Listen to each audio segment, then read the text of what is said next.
दिल्ली में मास्क नहीं पहना तो लगेगा 2000 रुपए का जुर्माना। बिहार के शिक्षा मंत्री मेवालाल चौधरी ने दिया इस्तीफा। ताजमहल पर लगी बंदिशों को खत्म करने की मांग। बुलंदशहर छात्रा से गैंगरेप मामले में दूसरा आरोपी अरेस्ट। मास्टरमाइंड हाफिज सईद को कोर्ट ने सुनाई 10 साल की सजा। दिल्ली में कोरोना के आंकड़े बेतहाशा बढ़ने पर नई सख्ती की तैयारी है। शादी में मिली छूट को वापस लेने के बाद अब मास्क न पहनने वालों को 2000 तक का जुर्माना देना पड़ सकता है। मुख्यमंत्री सीएम अरविंद केजरीवाल ने उपराज्यपाल अनिल बैजल से इस बारे में बात की है।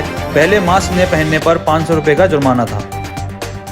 बिहार के शिक्षा मंत्री मेवालाल ने अपने पद से इस्तीफा दे दिया है। मेवालाल चौधरी पर भ्रष्टाचार के आरोप लगे हैं। नीतीश कुमार के नए शिक्षा मंत्री मेवालाल चौधरी ने गुरुवार को भारी हंगामे के बीच शिक्षा विभाग का पदभार संभाला था। आरजेडी पिछले 2 दिनों से लगातार मेवालाल चौधरी के खिलाफ भ्रष्टाचार के आरोपों को लेकर उनकी पत्नी की संगीन मौत के मामले में मेवालाल की कथित संलिप्तता को लेकर जांच की मांग कर रही थी।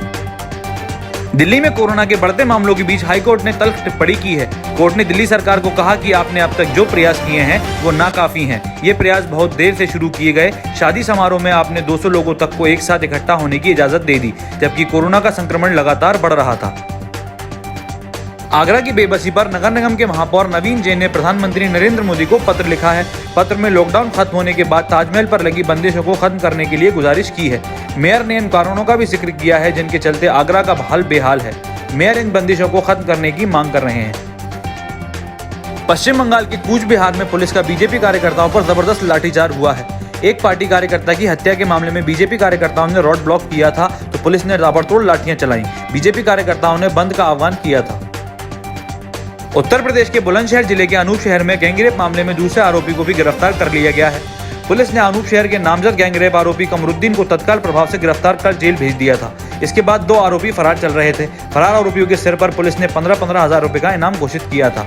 एसएसपी संतोष कुमार सिंह ने बताया कि गुरुवार को एक और आरोपी अबरार को गिरफ्तार कर लिया गया। अभी भी एक आरोपी फरार चल रहा है।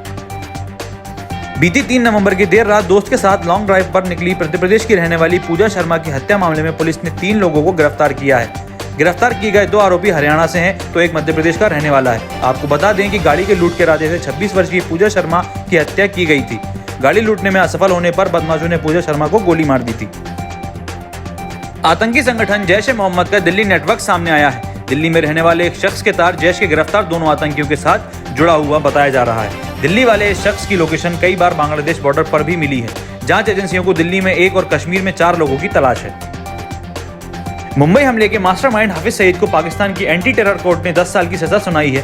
कोर्ट ने सईद को टेरर फंडिंग से जुड़े 2 मामलों में सजा सुनाई है। सईद के साथ जफर इकबाल, यहया मुजाहिद और अब्दुल रहमान मक्की को भी 10 साल की जेल की सजा सुनाई गई है। दुनिया के सबसे पुराने लोकतंत्र अमेरिका में एक लंबी प्रक्रिया के बाद राष्ट्रपति का चुनाव खत्म हो गया है। अमेरिका ने बाइडेन के रूप में अपना 46वां राष्ट्रपति चुना और इतिहास में पहली बार महिला उपराष्ट्रपति कमला हैरिस चुनी गई हैं। दरअसल पीटीआई ने द वॉशिंगटन पोस्ट के हवाले से अपनी एक रिपोर्ट में बताया है, पूर्व सर्जन जनरल विवेक मूर्ति और अरुण मजूमदार को बाइडेन और कमला हैरिस की अगुवाई वाली नई सरकार की कैबिनेट में शामिल किया जा सकता है। विवेक मूर्ति स्वास्थ्य एवं मानव सेवा मंत्री बनाए जा सकते हैं और स्टैनफोर्ड यूनिवर्सिटी के प्रोफेसर अरुण मजूमदार को ऊर्जा मंत्री बनाया जा सकता है। अगर आपको हमारा कंटेंट पसंद आ रहा है तो आप हमें patreon.com पर जाकर सपोर्ट कर सकते हैं या फिर इस वीडियो के डिस्क्रिप्शन में दिए गए लिंक पर जाकर भी हमें सपोर्ट कर सकते हैं। फिलहाल के लिए इतना ही। इस तरह की और खबरें देखने के लिए हमारे YouTube चैनल को सब्सक्राइब करें और बेल आइकन को प्रेस करें। धन्यवाद।